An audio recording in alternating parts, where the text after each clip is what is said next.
Welcome to money cooking. எல்லோரும் எப்படி இருக்கீங்க?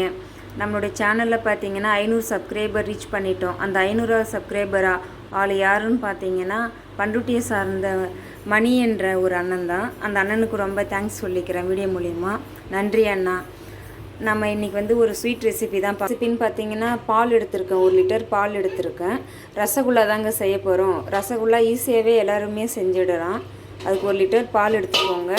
மன பாத்திரத்துக்கு ஊற்றி வச்சுருக்கேன் பாருங்கள். பால் கொஞ்சம் காஞ்சி வரட்டும்.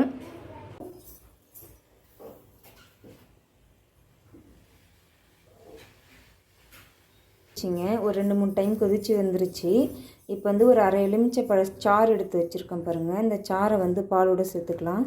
நம்ம பால் திரிஞ்சு வந்துடும்.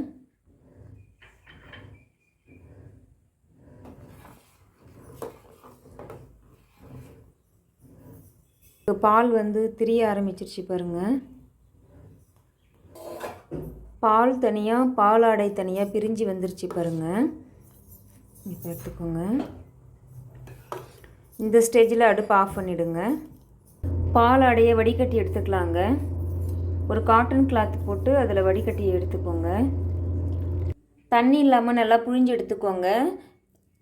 இந்த பாலாடையில் நம்ம எலுமிச்சை பழச்சாறு சேர்த்ததுனால கொஞ்சம் புளிப்பாக இருக்கும். அதனால் நார்மல் வாட்டர் ஊற்றி கொஞ்சம் வாஷ் பண்ணிக்கலாம். நார்மல் வாட்டர் கொஞ்சம் ஊற்றி நம்ம நல்லா கையால் இப்படி கிளறி விட்டிங்கன்னா தண்ணி அதில் இருக்கிற புளிப்புலாம் போயிடும் இடையே. பாலாடை எல்லாத்தையும் வடிகட்டி எடுத்தாச்சு பாருங்கள். இதை நல்லா கையால் தேய்ச்சி விட்டுக்கோங்க. தேய்ச்சி விட்டுட்டு நல்லா சப்பாத்தி மாவு பதத்துக்கு பிசைஞ்சு எடுத்துக்கோங்க. நல்லா பிசைஞ்சு விட்டாச்சு பாருங்கள். இப்போ குட்டி குட்டி பாலாக உருட்டி எடுத்துக்கோங்க. குட்டி பாலாக உருட்டி வச்சுக்கோங்க. அடுத்தது அடுப்பு பற்ற வச்சு ஒரு பேன் வச்சுக்கோங்க. 1 கப்பு சர்க்கரை எடுத்திருக்கேன். 1 கப்பு சர்க்கரைக்கு 1.5 கப்பு தண்ணி. சர்க்கரை பாவு கொதித்து வரட்டுங்க. சர்க்கரை பாவு நல்லா கொதி வருது பாருங்கள். இந்த ஸ்டேஜில் உருண்டையை சேர்த்துக்கோங்க.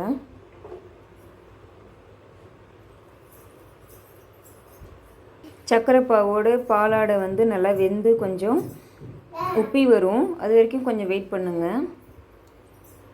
சர்க்கரை பாவோடு நல்லா வெந்து நல்லா உப்பி வருது பாருங்கள். நல்லா உப்பி வந்துருச்சு பாருங்கள். இந்த ஸ்டேஜில் அடுப்பு ஆஃப் பண்ணிவிடுங்க. வேறு ஒரு பாத்திரத்துக்கு மாற்றிக்கலாங்க. நம்மளுடைய சுவையான ரசகுல்லா ரெடி ஆகிடுச்சு பாருங்கள். இந்த வீடியோ உங்களுக்கு பிடிச்சிருக்குன்னு நினைக்கிறேன்.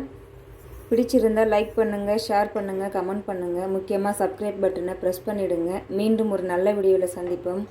தேங்க்யூ.